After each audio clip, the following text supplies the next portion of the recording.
Bonjour Philippe. Bonjour. On va parler du marketing de la grenouille. Pourquoi le marketing de la grenouille? Ah, ça je ne vais pas vous le révéler tout de suite. Il faut attendre la dernière page de l'ouvrage pour le savoir. Mais parlons-en et je suis sûr que vous allez découvrir pourquoi. Alors, d'abord, tu vas nous expliquer pourquoi tu as fait ce livre. Alors je dirais ce livre, j'en ai pas eu l'idée spontanément, pas plus que les deux co-auteurs avec qui j'ai partagé cet ouvrage, ou l'écriture de cet ouvrage. Cela fait déjà presque 20 ans que nous faisons des baromètres et nous étudions régulièrement les changements d'attitude, de comportement, d'opinion des consommateurs vis-à-vis des distributeurs et des marques. Un constat, les choses se sont accélérées. Un deuxième constat, les marques marques et distributeurs, n'ont pas toujours pris l'exacte dimension des changements. Et nous avons jugé qu'il était peut-être temps d'écrire cet ouvrage pour justement marteler ces deux points. Et la grenouille dans tout ça? Alors pourquoi la grenouille? Ceux qui se rappellent peut-être leurs travaux pratiques de collège ou de lycée ont dépecé les grenouilles. Alors tout de suite, c'est pas en dépeçant une grenouille que vous aurez la réponse, mais il est intéressant de voir que finalement cet animal a une vraie capacité d'adaptation lorsqu'il perçoit un changement très rapide d'environnement. Par contre, lorsqu'il se trompe sur la perception du changement, qu'il juge que celui-ci est beaucoup plus long en réalité, eh bien, il en vient à mourir. Et ce que l'on dit aux marques et aux enseignes, c'est attention, ne soyez pas victime du syndrome de la grenouille, l'environnement change très vite, peut-être ne l'avez-vous pas perçu encore. Alors cette évolution du consommateur que vous avez étudiée sur de longues périodes, elle a donné lieu à une dénomination que vous appelez le conso-battant.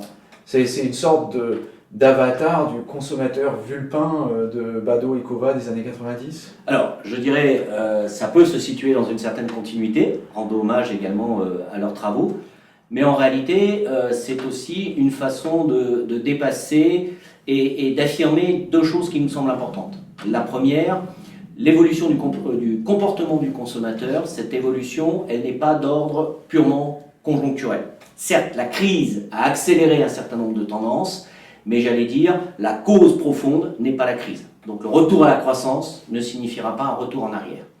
Il y a des facteurs d'ordre beaucoup plus structurel qui font que les changements que nous observons aujourd'hui ont un caractère très durable.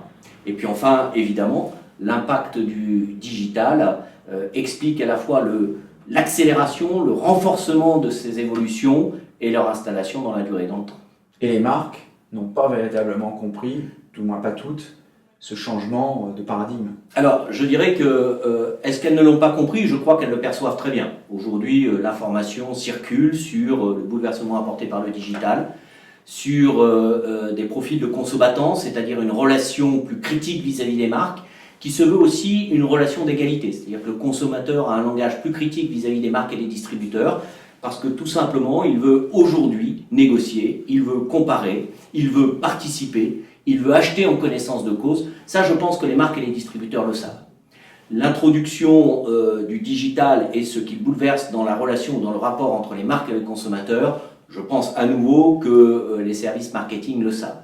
Là où ils ont un peu plus de difficultés, c'est normal, c'est des difficultés d'ordre organisationnel, comment faire évoluer des organisations pour prendre en compte ces changements rapides. Et puis, c'est aussi, j'allais dire, des difficultés par rapport aux outils existants. La planification marketing utilise la segmentation, le positionnement, l'information qualifiante, sur des cycles, donc des outils et sur des cycles qui ne sont pas toujours adaptés à la rapidité des changements en cours. Alors, tout ça, ça donne lieu à 5 profils. Le premier, c'est le récessionniste. Tout à fait. Alors, le récessionniste, là encore, resituons les choses dans leur contexte. La France est un pays qui compte un grand nombre de pauvres.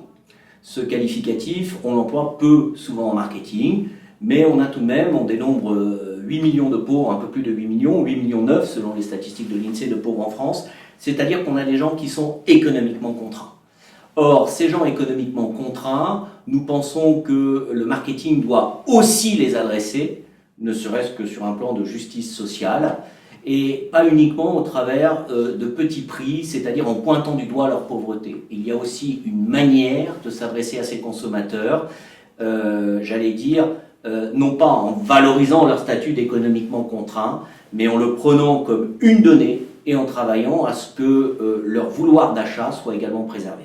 Le deuxième, c'est le négociateur, c'est celui qui Oui. va aller chercher les bons prix. Tout à fait. Alors, le français, traditionnellement, n'est pas dans une culture de la vente et de la négociation. Or, on s'aperçoit que, effectivement, d'année en année, se développe une frange de consommateurs qui négocient, alors qui négocient de plus en plus souvent, qui négocient là où on n'avait pas l'habitude de négocier, qui s'habituent aussi à l'idée que tout peut se négocier.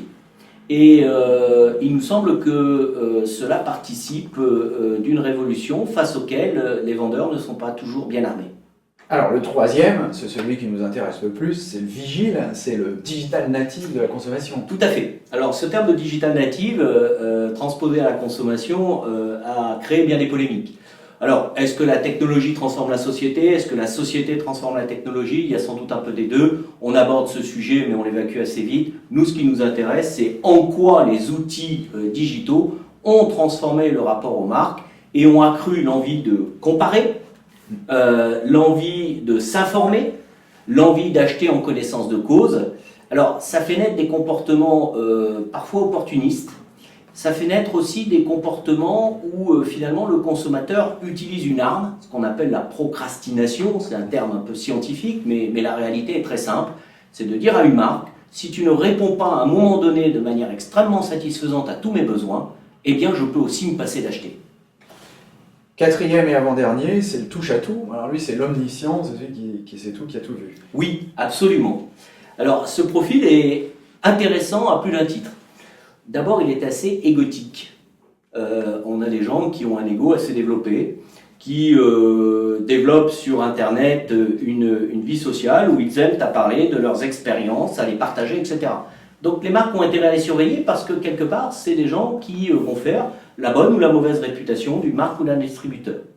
Et puis par ailleurs, c'est des gens qui effectivement ont des comportements de touche-à-tout. C'est-à-dire que la volonté de maintenir un vouloir d'achat important se traduit également par beaucoup de temps passé, que ce soit en ligne ou hors ligne, à comparer, à solliciter les marques, à négocier les offres, à travailler sur les bons plans, etc., etc. Bref, on a une population nombreuse, pas nécessairement toujours jeune, également répartie entre hommes et femmes, mais on a une population qui pose problème aux marketeurs parce qu'on ne peut pas les mettre dans une case. Puis le dernier, c'est le minimaliste. Alors celui-là, il réduit ses achats, c'est presque un non-consommateur. Oui, c'est parfois un non-consommateur ou c'est quelqu'un qui ambitionne de consommer autrement. C'est quelqu'un qui a une posture idéologique, qui n'est pas nécessairement économiquement contraint, sinon il serait un récessionniste. Il fait de la réduction de ses achats ou de la juste mesure une position idéologique. Alors ce qui est intéressant, c'est qu'il peut être attiré par certaines marques, je pense à des marques d'ameublement, à des marques de décoration, etc., etc., qui ont parfaitement compris le positionnement et l'offre qu'elle pouvait lui adresser. Et puis pour tous ces profils, en fait, on pourrait dire qu'il y a une filiation quelque part avec les fameux sociostyles qu'on connaissait il y a quelques années, mais ils sont peut-être un peu dépassés, ces sociostyles. Alors déjà, reconnaissons que les sociostyles, que évidemment une partie de la démarche s'inspire des sociostyles, et reprend d'ailleurs un enseignement important des sociostyles. Les caractéristiques sociodémographiques ne suffisent pas aujourd'hui à qualifier les groupes de consommateurs. Donc ce qui qualifie les consommateurs, c'est les attitudes, c'est les opinions et c'est les comportements. Donc il faut partir de l'observation fine et de la mesure des attitudes, des opinions et des comportements. Là où on dépasse sans doute un petit peu les sociostyles, c'est que nous on pense qu'aujourd'hui le consommateur, selon les circonstances, selon l'opportunité qui se présente, selon son implication qui peut être différente d'une catégorie de produits à l'autre, eh bien, il va changer de comportement. Il peut être touche-à-tout dans certains cas, vigile dans d'autres, minimaliste parfois, et il va falloir s'habituer à multiplier les points de contact, à multiplier les angles d'observation, et à l'idée que ce consommateur doit être saisi peut-être à un moment donné pour, j'allais dire, ce qu'il est, quitte à ce qu'à un autre moment et pour une autre problématique de consommation, il ait changé de profil. Bref, les sociostyles avaient un caractère stable et sans doute les profils que nous présentons nous sont plus compliqués à saisir. Alors, dans ces deux cas, aussi bien pour le côté des marques que du consommateur, le digital a pris une importance fondamentale.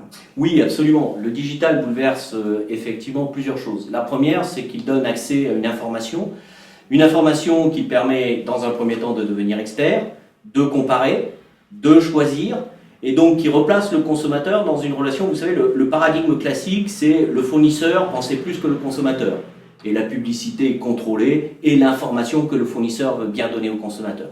Ça, pour nous, c'est dépassé. On a aujourd'hui un consommateur qui revendique une information transparente, objective, partagée, parce qu'il est sur un pied d'égalité avec les marques et les distributeurs. Donc ça, c'est le premier rapport du digital.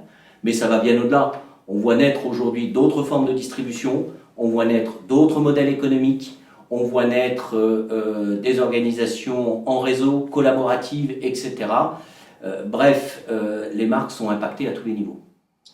Et enfin, pour découvrir tout l'environnement de ce livre du marketing de la grenouille, eh bien, tu nous convies à un événement qui a lieu à Paris le 16 février, c'est un mardi. Tout à fait. À Richelieu-de-Rouault. Est-ce que tu peux nous décrire ce qui va se passer?